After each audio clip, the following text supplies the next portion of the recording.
আজকে একটা গল্প শোনাই, কথাগুলো মন দিয়ে শুনবেন। একটা মধ্যবিত্ত পরিবারের ছেলে, সে মোটামুটি সবার সাথেই খারাপ ব্যবহার করে চলতো। সে রাত 1টা 12টায় বাসায় ফিরত। এই কারণে তার বাবা তাকে অনেক বকাঝকা করতো, আর ছেলেটাও তার বাবার সাথে তর্কে জড়িয়ে যাইতো। ছেলেটা যখন বন্ধুদের সাথে বাইরে আড্ডা দিত, তখন তার একটা বন্ধুর সাথে সে অনেক খারাপ ব্যবহার করত।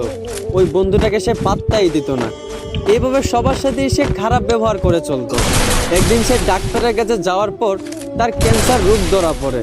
ডাক্তার তখন তাকে বলে, আপনি আর বেশি দিন বাঁচবেন না, মাত্র কয়েকদিন বাঁচবেন।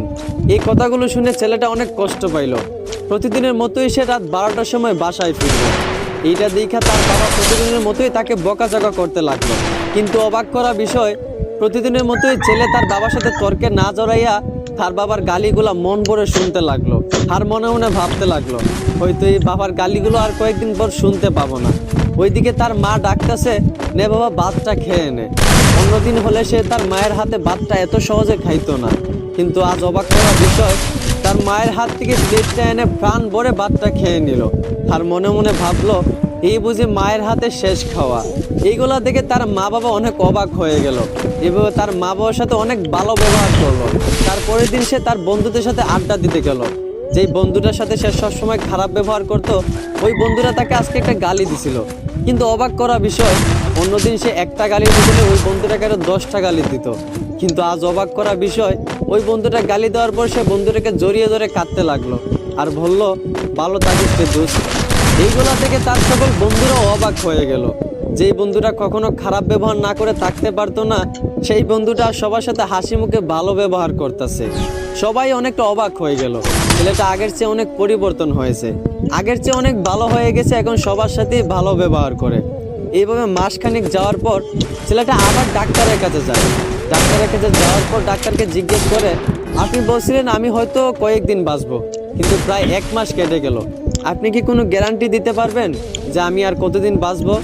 এইটা শুনে ডাক্তার ছেলেটাকে বলতে লাগলো, দেখুন একটা কথা শুনুন, আমি ওই দিন যে আপনাকে বলছিলাম আপনি মাত্র কয়েকদিন বাঁচবেন, এই কথাটা আপনাকে আমি মিথ্যা বলছিলাম। আর মিথ্যা বলার কারণ আপনাকে পরিবর্তন করা। আপনি আগে সবার সাথেই খারাপ ব্যবহার করতেন। আপনার বাবা যদি আপনাকে বকাঝকা করতো, আপনার বাবার সাথেও আপনি তর্কে জড়াই যেতেন। কিন্তু আপনি যখন জানতে পারলেন আপনি আর মাত্র কয়েকদিন বাঁচবেন, আপনার মরণের কোনো গ্যারান্টি নাই, তখন আপনি সবার সাথে ভালো ব্যবহার করতে লাগলেন। এই বন্ধুটাকে আপনি গালি ছাড়া দিতেন না, সেই বন্ধুটাকেও আজকে আপনি ভালোবাসা দিলেন।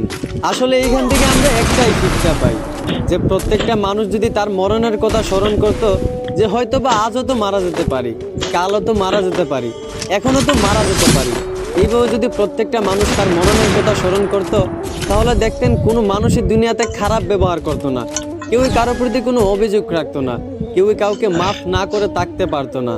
প্রত্যেকটা মানুষ যদি তার মরণের কথা স্মরণ করত, তাহলে কখনোই মানুষের প্রতি অবিচার করতো না।